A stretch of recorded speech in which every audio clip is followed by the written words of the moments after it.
You're listening to The Bob Zadek Show, a full hour of libertarian discussion with the smartest guests on radio. Live, spontaneous, and thoughtful.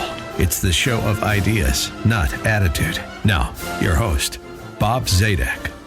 Good morning, everyone. Welcome to The Bob Zadek Show, the longest-running live libertarian talk radio show in all of radio. Thank you so much for listening this Christmas weekend Sunday morning.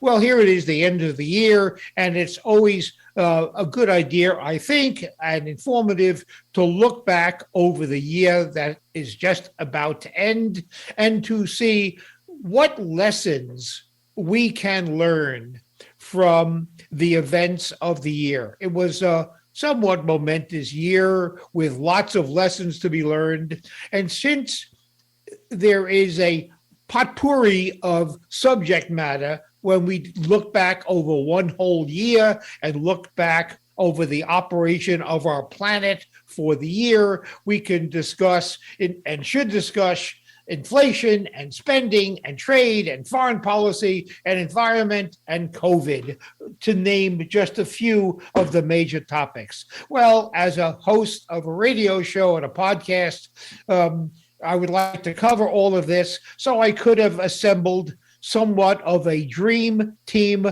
I could have marshaled on one show, do the organization, to bring in an expert on fiscal and monetary policy, an expert on trade, an expert on the environment, an expert on the science of COVID and epidemiology. I could have done all that massive organizational chore, or I could have invited Professor Richard Epstein back on my show to cover all of these topics and save a lot of organizational headaches with the same result.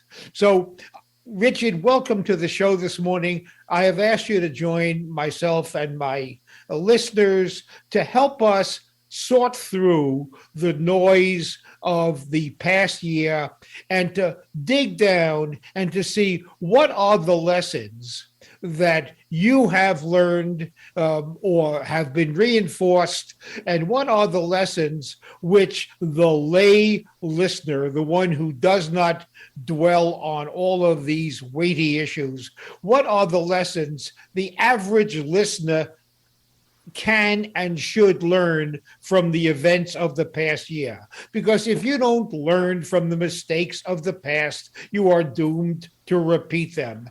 And we certainly don't want to... Genuinely philosophical. That's something I am. I'm sort of trying on a new persona, see how it works. So, Richard... I think it works very well on you. I mean, we'll make you into a Spanish intellectual. Thank you. So let me just... Richard, I just want the audience who haven't heard you on your prior visits to my show... Richard is the Peter and Kirsten Bedford Senior Fellow at the Hoover Institute. He's the Lawrence A. Tisch Professor of Law at NYU Law School, my alma mater, I dare say, and is also a senior lecturer at the University of Chicago. Richard has written a great number of books, most recently, The Classical Liberal Constitution, The Uncertain Quest for Limited Government. He wrote that a few years ago. It is still available in print. And Richard has always been, if I want to learn a lot in a short period of time, there's only one resource, and that is Richard Epstein. So, Richard, you were entitled to that introduction, and I had to interrupt you to squeeze it in. That's okay. Now, let's start. We can start anywhere. Let's start perhaps with fiscal and foreign policy, inflation, spending, and the like. What should the average voter, the citizen in our country, have learned from the events of 2021? What is the backup for those lessons, and what does that portend for 2022? And along the way, you might want to highlight the mistakes, but this is not a scolding Biden administration. This is about what have we learned and what does the future hold? Well, I'm going to start with a sort of a general point, and then we can move to the particular topics. The one thing that I have learned more than anything else, I think, is that when you start hearing contentious positions about difficult kinds of issues, what you have to do is not read the newspaper accounts, but click through the links and then try to go through and get some of the primary sources that you can examine yourself. This is very painful and it's very arduous, and sometimes it's best to get a review article. But a newspaper account, generally speaking, is just going to leave too much out, have too many untied up ends, and you're going to get the wrong impression. And that's pretty much true with everything that's happening here. In part, one might want to say, this is because of the dominance of the liberal media, and there's no question that it does spin things relentlessly in one direction. But I think as a methodological caveat, you have to be aware even of the sources you're more sympathetic to, the conservative sources. So I read a great many of them, and the thing that I like best about them is they actually give numerical data, and they also give you links to the original scientific positions. And even if you can't read the whole article, you could certainly read the abstracts of it to get a sense of what's going on. So I think that's the first thing that one wants to do. And now, in terms of the particular topics that you're talking about, it's hard to know which of them you want to take first. They're all to some extent interrelated, and what we see now is, in effect, a kind of a breakdown with respect to American institutions. So let me start on the domestic side, and we're going to start to talk about the stuff associated with inflation. I think it's a pretty good place to start.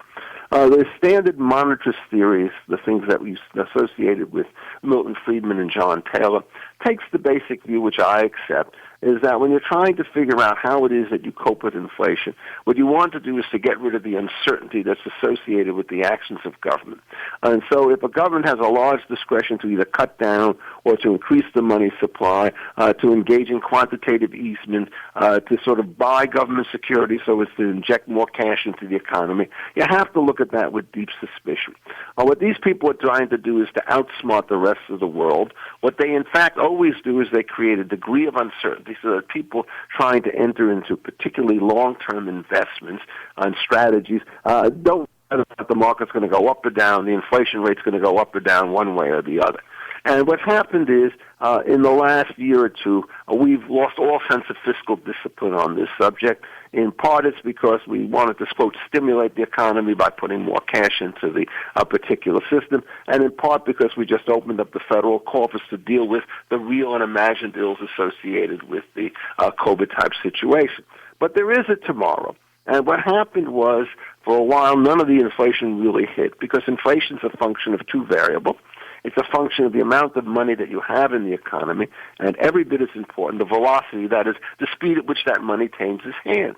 And for a long time during 2020, the money was there, but it didn't move very much. But 2021 gave you a kind of a relaxation, and all of a sudden the money starts to move, and starts to move very rapidly. And so if you look at the month-to-month or year-to-year changes on the months, it turns out that we're up to about 6%, maybe even 7% inflation, a record that hasn't been matched for over 40 years, going back to the early Reagan days or even the late Carter days. And so what's the explanation for this? The simplest explanation is you've got too much dough out there moving too quickly, and that you have to be able to control it backwards. Otherwise, what's going to happen is the uncertainty is going to increase, and people who have fixed investments, bonds, or whatever it is, are going to find themselves systematically shorted. They then say, we go into risky investments, but then they have to enter the stock market, which has perils of its own. And so you have to try to ramp all of this stuff back. But you don't see that happening today. One of the headlines that one saw this morning in the New York Times was a statement by Mr. Biden that what he wants to do as President of the United States is to reinvigorate the antitrust enforcement to see whether or not there's gouging and monopoly profits that are what's going to explain what's going on in this particular case. And that's exactly the wrong kind of response. In order to be able to have these monopoly profits, you have to have some kind of a monopoly. You have to explain why it is that this monopoly starts to exist this year and it didn't exist last year. You have to explain why it is when prices go down, the monopolists are helpless to prevent that from happening. And when they go up, they turn out to have infinite power to bring these things. And it's really extremely dangerous to do this, because when you start to try and find individuals whom you could name as culprits for for this particular wrong, what happens is all sorts of American businesses are now going to be tarred with an illegitimate brush, and that's going to reduce the level of confidence that people have in their private institutions. It turns out that most of these things will turn up to be absolutely empty. You can't even figure out what a coherent theory is.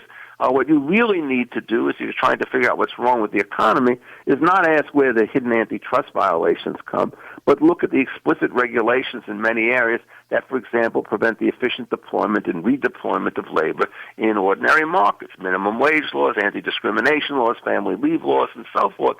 But there is no tendency today to think about structural weaknesses. Rather, it's just an effort to try to find the bad guy and to hoist him by some kind of ugly petard. And that, I think, is just a terrible mistake. So what you do is you get the inflation thing wrong, then you get the antitrust and things start to go wrong. Then what you start to do is say, maybe it's because we have the wrong kind of exchanges with foreign nations. Now, one of the worst features of the Trump administration was the view that somehow or other, if Americans bought something from overseas or they took a division and transferred it overseas, that what happened was a kind of betrayal to American workers and to the American consumer. That is just a mistake. The only way that you can, in effect, succeed in the export market is to succeed in the import market.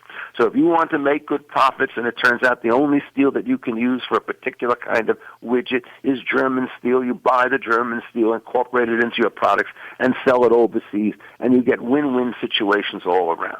But when you start to demonize companies who decide, in fact, that they're going to have cheaper production facilities overseas, what you do is you then start to institute a regime of crazy subsidies for American exports, and worse, a system of very dangerous tariffs and other expenses that are going to be imposed on companies that come in. So you can see how the cycle works. You misunderstand inflation. You don't stop it at the source by trying to cut back on the spending. Then you screw up the antitrust laws. Then you screw up foreign trade.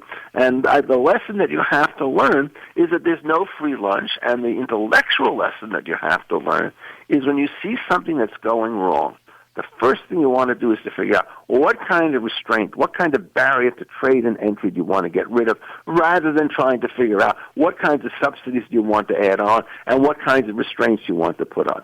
Subsidies cost money. Monies come out of taxes. Taxes, in fact, impose deadweight losses. Barriers to entry prevent trade from taking place, making everybody smaller. So instead of ramping up on both those things, the first thing you always want to do is to think about what can you do by way of a sensible form of modest but persistent deregulation in the economy. And that's the lesson you have to learn, and that's the lesson which hasn't been learned recently. And I think that much of the difficulty here is bipartisan. It's not just simply the Democrats. You mentioned uncertainty, how difficult it is for those in the private sector to run their business when they are trying to anticipate what government will do. It sounded like you were channeling the little Robert Higgs there, who wrote about, if I'm not mistaken, regime uncertainty, where the market, the private sector, cannot deal with uncertainty, particularly political uncertainty. Because how do you make long-range decisions if the decision is either right or wrong, depending upon the outcome of an election? It's impossible. Well, when you have uncertainty, you have to hunker down and postpone a decision, which is in fact a decision, and say, I got to wait till things settle down. You have a duty to maximize profits, and you can understand markets. You can't underwrite the political process. So once you have, and one last comment, Richard, just for the audience. And you're right. Uncertainty is, and risk is a cost. It's a cost. That's all it is, like rent and wages. Risk is a cost. And when you have great risk, the private sector has to make a profit. That's their fiduciary duty. So they simply build in a non-profit and loss statement cost called risk, adjusting for risk, which means they raise the cost, which means because simply of the unpredictability of the political process, things cost more. It's like political inflation, if you will. So I wanted the audience to appreciate the significance of your comment about and you're risk. right on. Let me sort of explain it with a kind of an example. The United States government, for a very long time, took a relatively hands-off position with respect to fracking. And the level of technological improvement that took place in that particular area was enormous, so that the occasional kind of massive blow-up and screw-up that you had in 2010 was not taking place by 2020. All of those things had been ironed out of the overall situation. It also turned out that if you looked at the relative efficiency of the project, all the inputs that were needed to get a barrel of oil went down. You needed less water, you had less waste, less runoff, less everything. And so what you were doing is you were then selling these things into the export market, which had an enormously positive political impact because what it did is to dull the influence of the Russians' ability to sell natural gas to the Western Europeans and also soften the profits that would be made by a lot of the nations in the Middle East where political instability is a great problem. You get somebody like Joe Biden who comes in and he says, I'm not going to stop this stuff, but what he does is he walks it. And it makes it more difficult to get permits on public land. It turns out that there's talk of shutting down the export market altogether. Then you take that back, and then somebody says, well, it's not completely done. So what you do is you reduce the American production, and that means you're putting greater reliance of other nations on stuff abroad. Oil and gas, of course, is a global market, which means that the price at the pump starts to go home again. And what you're doing, in effect, is you're getting somebody who is so concerned with what he thinks to be the impact on global warming that what he does is he makes massive dislocations. But does he understand global warming? And the answer with respect to the Biden administration is no. The trick in this situation is to first figure out exactly how much greenhouse gases do by way of harm. That's a very difficult calculation. If you try to run a simple relationship by seeing the increase in the level of greenhouse gases and translate it to an increase in temperature, it doesn't quite work out, because temperature tends to go up and down even over relatively short periods of time. So, for example, the world temperatures went down by about 1 degree Fahrenheit between 2016 and 2018. At the same time, that carbon dioxide emissions start to go up. So you have to figure out what else is going on in these cases. You also have to ask, well, is there any good that carbon dioxide provides? And the answer is yes. What it does is it helps with photosynthesis. That increases the amount of greenery that takes place on the surface of the earth, which has gone up by about 13 or 14%, huge number, over the last 30 or so years. What that does is it turns out it reduces the variance that you see in the temperatures. So you have few very, very cold days and few very, very warm days. It turns out even within the day, since the greenery is starting to increase, the lows at night get higher and the highs in the day get lower, which means that the variance goes down. So you're trying to figure out what's going on here. Why are you simply looking at the bad side of this instead of figuring out what the other side of this thing is? And you just don't see that. What you do is you just see semi-hysterical statements about how the world is coming to an end, that everything turns out to be code red. So what's the difference? You don't try and solve this problem by solar and wind energy, creating huge subsidies, leading, for example, to the kind of instability that you had in winter in Texas back in February of this year with amazing losses. What you try to do is to sort of change things at the edges, and we've changed them. The amount of coal production in the United States down by close to 50% over the last 10 years. It's a huge change. You increase the amount of natural gas. And then what you do is you get people in New York and in California who say, we don't like natural gas. And so what they do is they shut off an efficient source of energy, and that means you're back to wind and solar, but those have to be powered by all sorts of other things, including oil and gas and fossil fuels. And they also have to take into the fact that the sun doesn't always shine, right, and the wind doesn't always blow, and that it's very difficult to transmit this stuff from one place to another, that the waste associated with their operations are very, very great. And so what you do is you see this kind of idealized market taking place.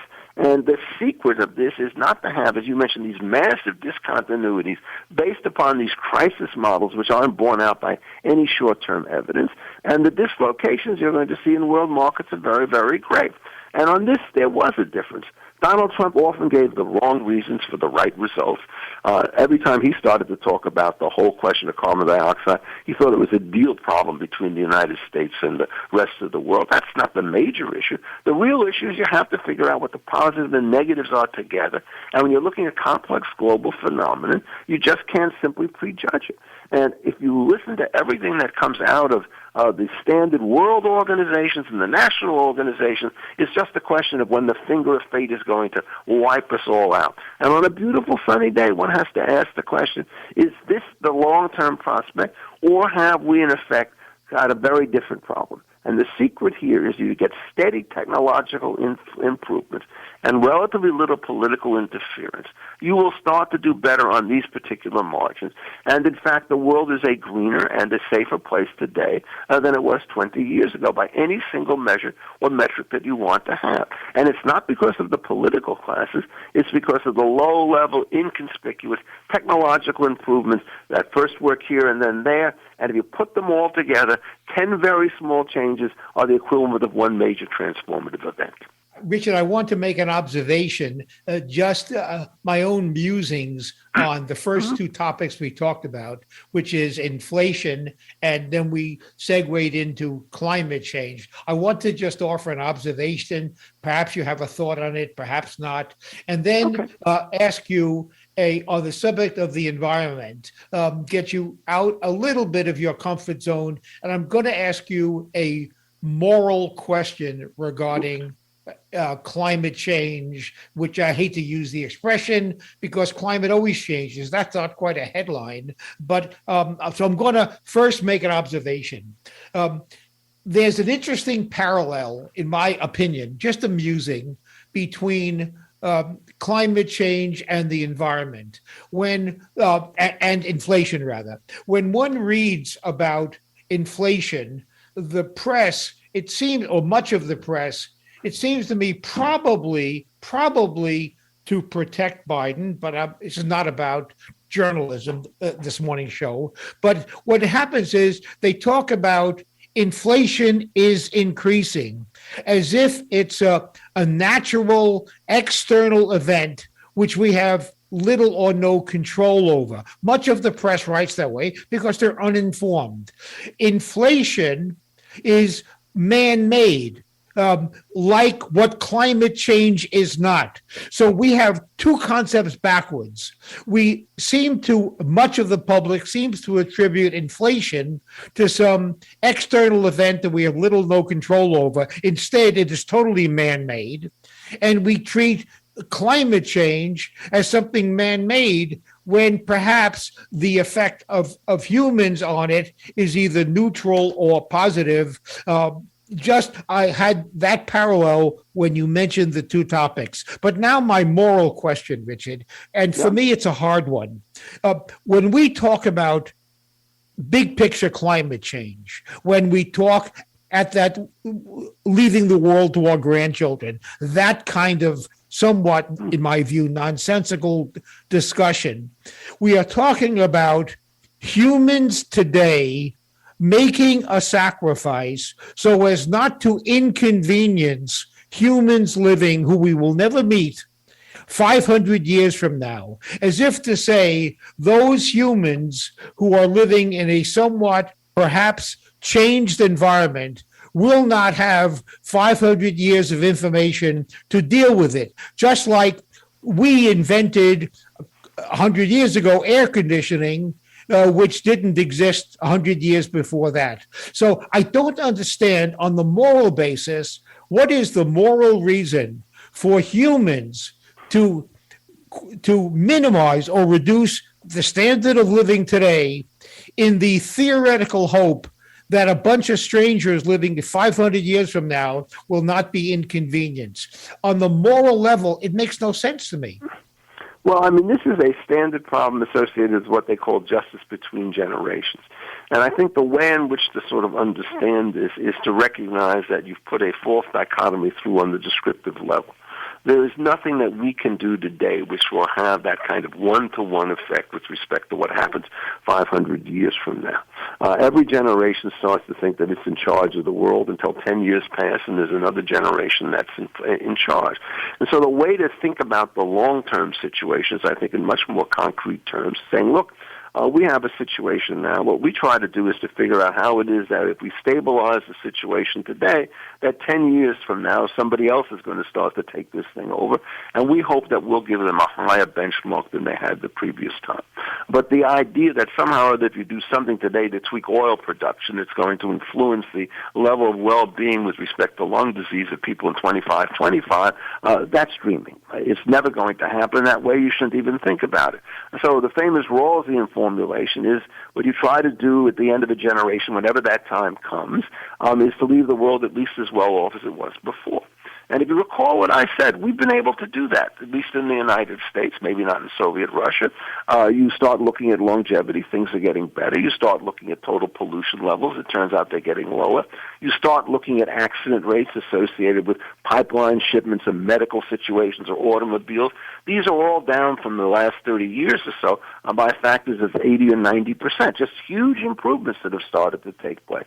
So the reason there's no dilemma about this is that if, in fact, what you can do is to create these things as part of the permanent intellectual and scientific infrastructure, that will last and the next generation will start to build upon it. And that's what you want to do. So if you take care of business today, you have to recognize that somebody else is going to have to take care of business tomorrow. And your job, and I think it's an extremely important one, since I'm a teacher, is I think of myself as trying to educate the next generation of political leaders who are going to have some kind of background in law and economics and the other things that I start to teach. And so, I mean, if I have students now, and I think I do, who are in their early 20s, 30s, 40s, and 50s, I've been teaching for 54 years, I regard that as my contribution to the future. And I think everybody who's an educator wants to think about that as well. So I think, in effect, the problem of the future will take care of itself if we do things right today. And we don't have to worry about this trade-off. I can't conceive of a situation that we have now where you make technological improvements which become part of the general knowledge base of the world that's going to lead to major reversals 500 years from now. It's just inconceivable that it's going to happen. The other point that you mentioned, I think, however, is really worth talking about. What's man-made and what's natural? One of the single biggest problems that you have with respect to trying to figure out global warming is that you have to deal with the background situation, which is one of high levels of natural variability with respect to temperatures and everything else. And so, for example, if you want to go back to one of the great debates, do we look at climate change as a series of ups and downs where we have the medieval warming period, the little ice age, and then it starts getting warmer and colder again? Or do we want to treat it, as Michael Mann says, as a hockey stick? Everything is perfectly constant until about 1900, and then the whole thing starts to blow up. Well, if you look at the data, the reason they called it the medieval warming period and the little ice age is that the temperature variations were very high. And you could find this out in all sorts of ways. So, for example, in the medieval period, you could go fairly far north and grow very fine grapes into wine. The moment things start to get colder, it turns out that the available land is going to start to shrink. If you start looking at glaciers coming down during this particular period, they come down fairly far from the north, and they start to recede. This takes place over cycles of several hundred years. It also takes place over cycles of thousands of years. That can happen. 10,000, 15,000 years ago, Sweden was a block of ice, a mile thick and so forth. And so it starts to get warmer. Once you have natural variability, you then have to figure out what it is that the human beings are adding that's going to change that natural variability. And, you know, you're trying to talk about 10% changes in the level of carbon dioxide. It seems to me that's a very small lever by which you're trying to move the rest of the world. Because as I mentioned to you before, carbon dioxide has many properties, some of which may tend to trap greenhouse gases, but trapping greenhouse gases means that you keep the sun out, so it's kind of a wash. It also improves photosynthesis, which is a general positive. And if you start having all that stuff, you just really don't want to make these kinds of statements so rash and commit yourself to programs that have known collateral defects. So, again, I think on the global warming stuff, a little bit more humility and a little bit more comprehensive stuff will come. There is no natural source of inflation because money itself is a human commodity. And what we do is we know that the velocity of money, which is the amount of money you have in circulation plus the number of times it changes hands, is going to increase. One of the things that I think is wrong about the current situation is instead of looking at monetary policy and the work at the Fed, what we're always trying to do is to say, aha, it's COVID. It's supply chain difficulties of one sort or another. But we've had difficulties like that from the beginning of time. And it turns out in a particular situation, it may for a month or a day or two contribute something to dislocations. But markets are pretty good at overcoming those things. You start talking about supply chains, they're not as bad now as they were before. People are building air fleets so they don't have to go through harbors. The harbors are staying open 24/7 and so forth. There are adaptations that can start to take place. So those things are not going to be chronic. What's really very difficult is to figure out how you're going to control public spending. And we do go through cycles on that, but the cycles have been somewhat discouraging. In the good cycles, what we do is we reduce the rate of growth of the size of government. We don't really shrink it. And in bad times, we increase the rate of growth in government. And right now, we're in a very bad time. And how do you measure this? It's not just the monies that you put into the system. It's the regulations that you start to impose upon it. And the progressive mindset does much too much of this. And what's so difficult about the conservatives is it's not that they take a strong no-subsidy position, no-tariff position. They tend to have different targets. So try to go into the state of Iowa, Bob, and say, you know what, I think all these ethanol subsidies are really a terrible thing. Let's get rid of them. And if you get rid of them, you'll get cheaper food stocks and better gasoline. But the farmers in Iowa may be a little bit worse off. That's Republican territory, right? I mean, you see them doing this kind of thing over and over again. And so what happens is the great tragedy here is the difference between the two political parties is often whom do we protect in an illicit fashion rather than trying to say we don't protect anybody at all, which is one of the reasons why I'm extremely reluctant to have any kind of a party identification. I'm an academic. I look at issues one at a time. And when you're a party member, you take the whole market basket, the things you like and the things that you don't like. I just can't do that. Because I don't want to vote for a market basket which has 8 good things and 2 terrible things in it. What I want to do in my own peculiar capacity is to say, here are the good 8 things, here are the bad 2 things, and we should keep the good ones and try to get rid of the bad ones.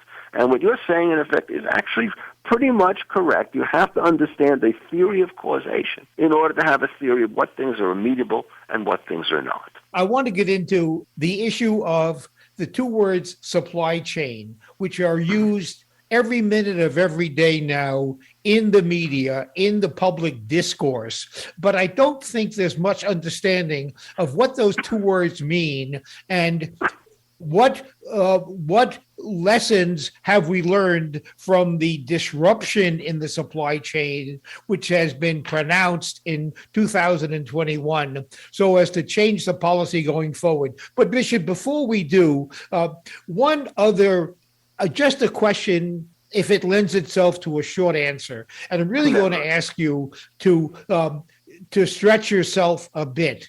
When in the whole argument at the highest level, the argument on climate change is in effect scientists, in air quotes, get in front of microphones and predict what's going to happen in the intermediate or distant future, and how that is a bad thing, what's going to happen, and how we are causing it by selfish behavior today. That, to me, is a successful public relations argument. Why wasn't the other side of it? Why wasn't there I'll say movement, but maybe a school of thought that got in front of the media, in front of cameras, with an equal number of equally erudite scientists who patted the world on the back and say, you are delivering a better planet in 500 years, excuse me, because of the reasons you have said, Richard, more arable land, more moderate climates. It seems to me an equally, persuasive argument could have been made the other way. Why wasn't it made? And if it was made, why didn't it succeed?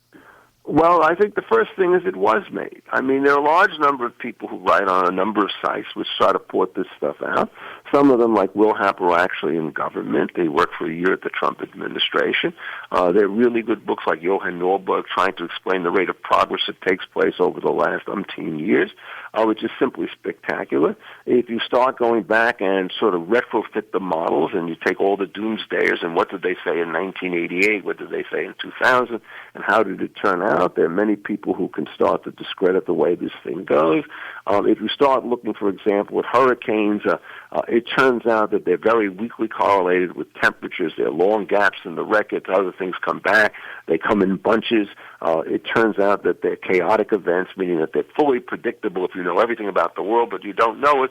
So what is in fact governed by a scientific law looks to you to be erratic. And what happens is we say, the world is going to drown because of what happened in Houston in 2018. The same thing happened in Houston in 1935. You have huge floodings. Sometimes the storms are basically waylaid over an area and they continue to drop water. Sometimes the winds push them out. There's all sorts of randomness associated with it. All of this stuff has been stated.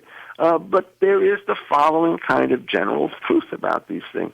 If you look somebody up who has an alarmist story, you are going to be able to point to a villain, and that's what sells newspapers and what captures attention. If somebody else is saying, okay, here's a really nice model of the world and assuming much better than what everybody ever thought about it, that's just boring. And so what happens is the people who give you the, quote, boring story are now accused of covering up all sorts of sins. To give you one illustration about this, there was many years a, quote, successful campaign called Exxon Knows. Are you aware of that campaign?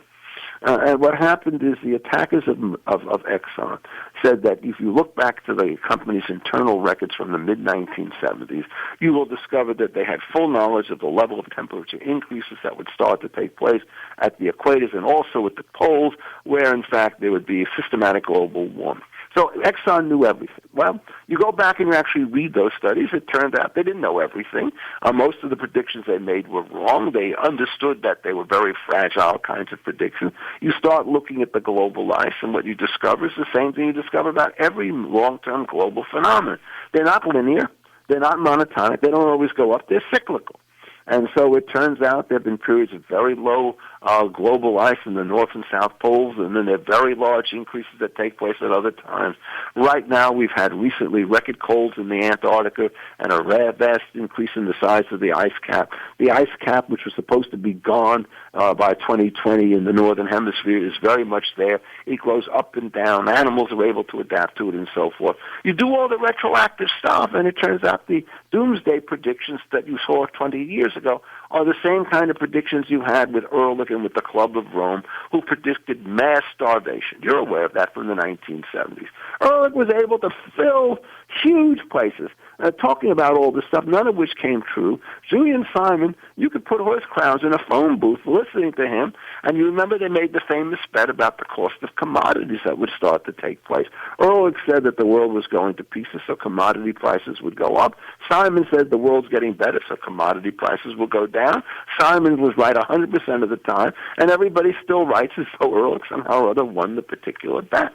You have to constantly push at this stuff, but there are so many people there who have a kind of a Marxist-like suspicion of private enterprise that any time you say something, what you're doing is you're swindling us, and these things are not the truth. It turns out the thing you have to worry about most is any monopoly over anything, and that includes information. And if it gets into the wrong hands, bad things will take place. There's this huge debate right now about Facebook and not so much Amazon and Google as having a control over information. And I'm actually quite worried about it because what they do is they shut down people with whom they disagree. If you look at the Twitter site, they announce that it's not stated by CDC or the WHO, the World Health Organization. We're not going to publish it, which means that any sensible criticisms that are made by outsiders are going to be suppressed by highly influential sources who frankly don't know what they're talking about on these kinds of issues.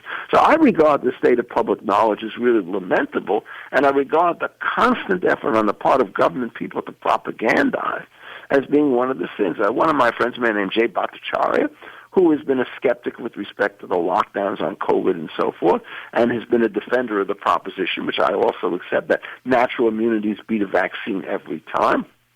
And he's constantly denigrated by government officials as being some kind of a fringe lunatic whose words should not be covered.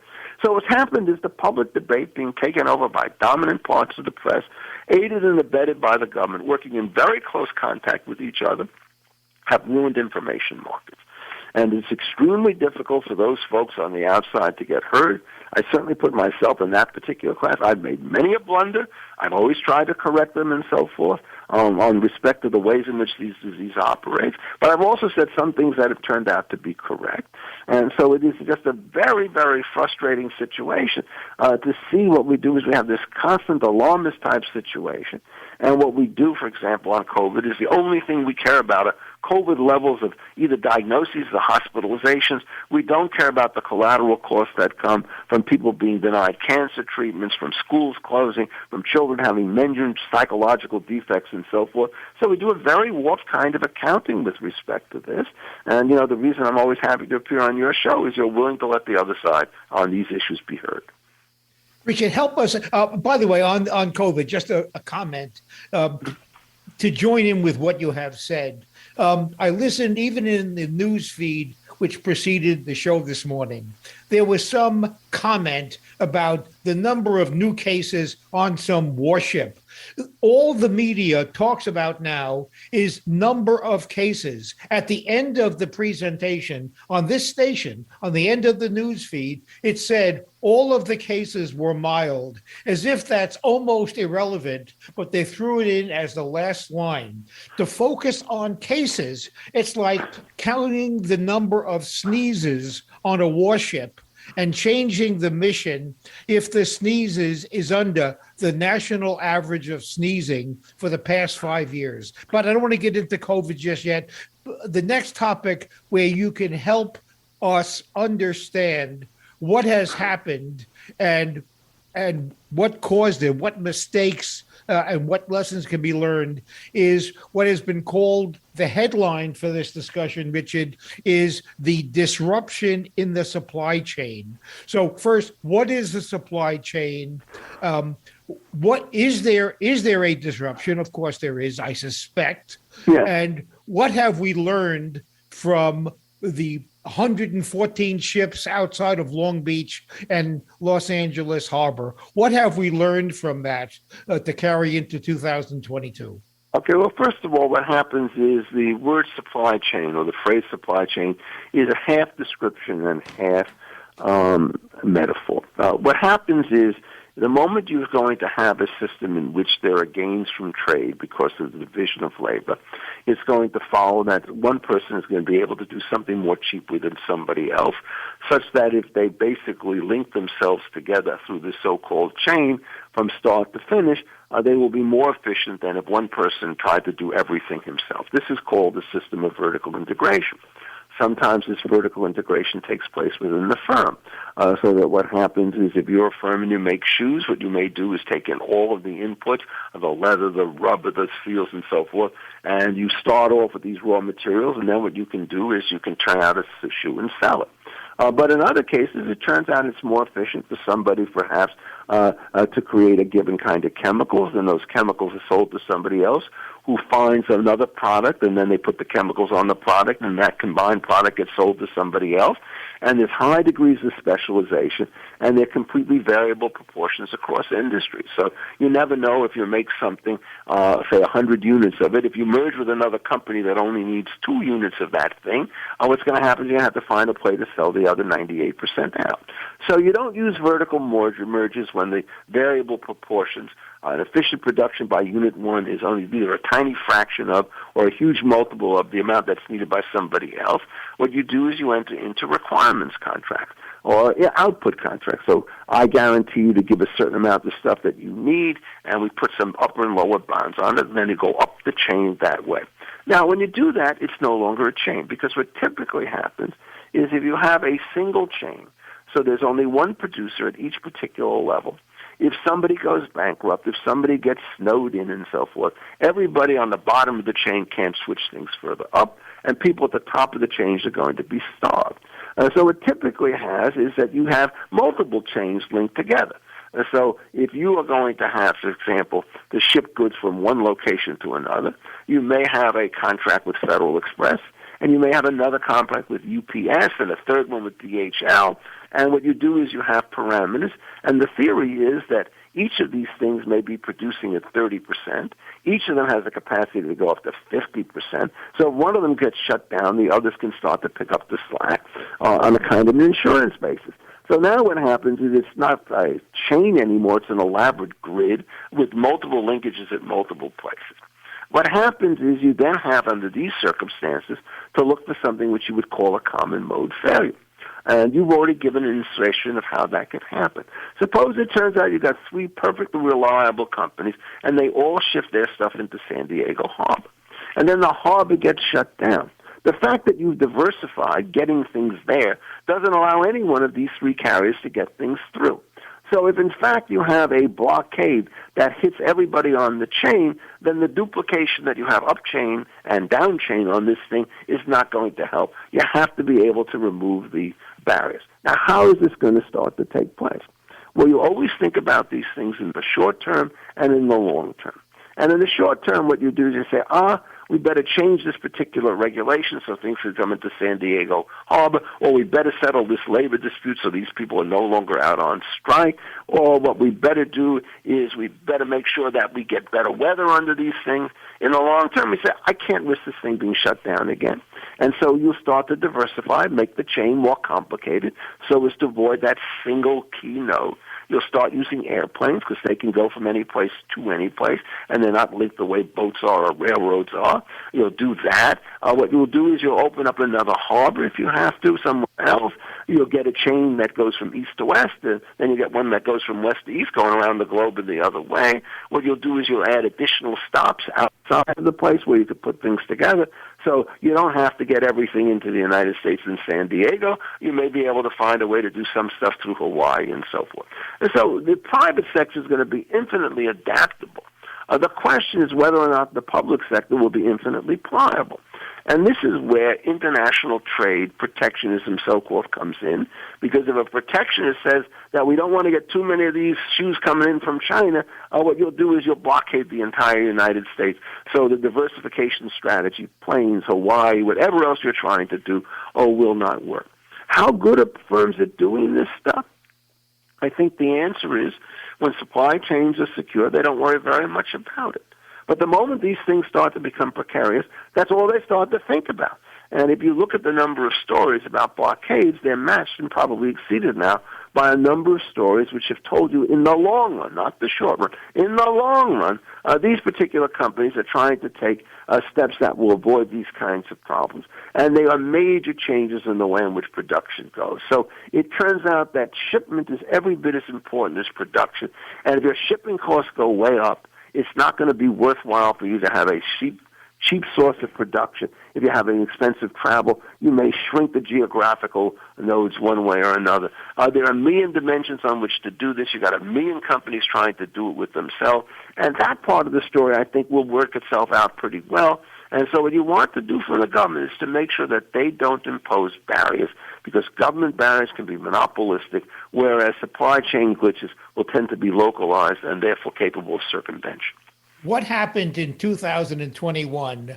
Because before 2021, we weren't learning about and seeing pictures of 114 container ships sitting at anchor outside of Long Beach and LA. So, and no trucks to move the goods, even after the ships could get in and be offloaded.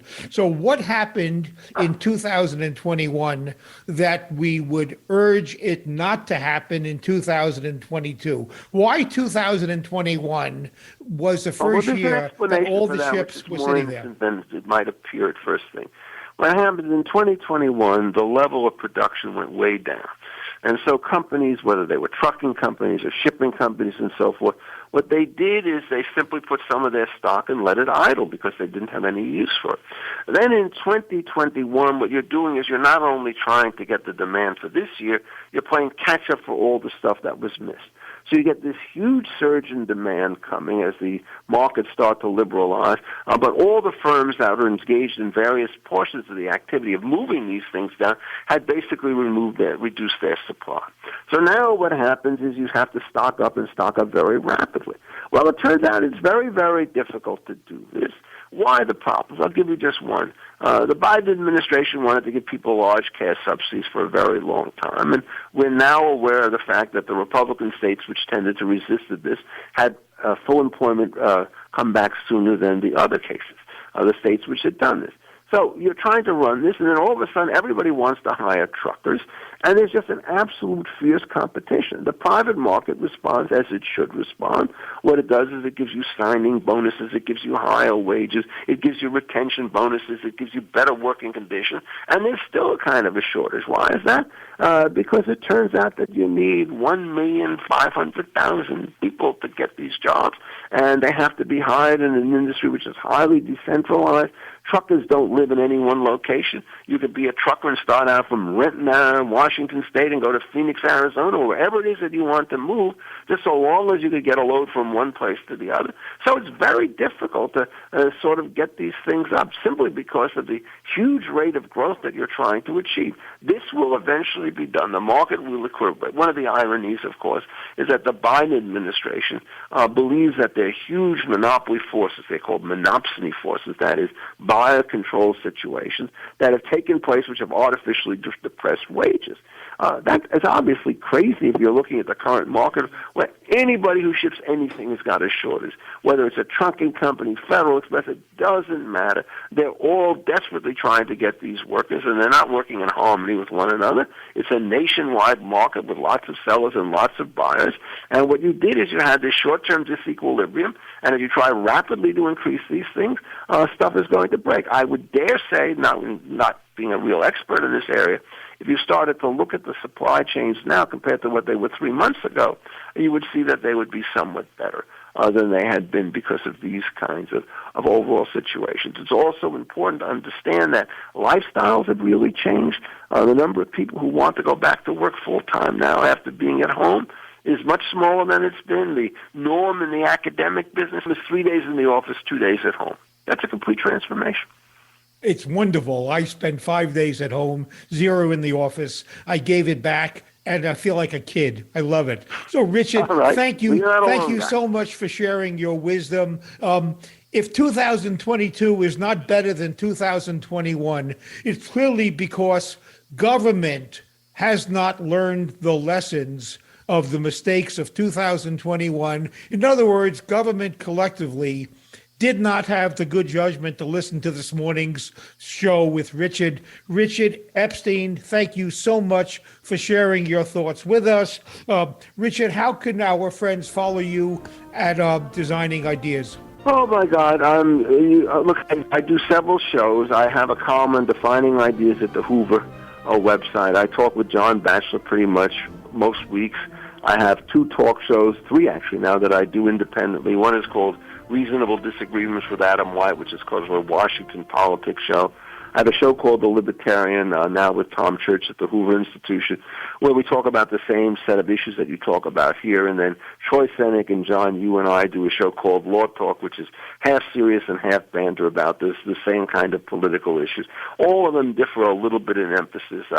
Probably the most wonky of them is The Libertarian, which is a little bit more technical, and the others are slightly more popular-oriented. Richard, thank you so much for a valuable hour of your time this Sunday morning, and thank you very much to my friends out there. Have a good day.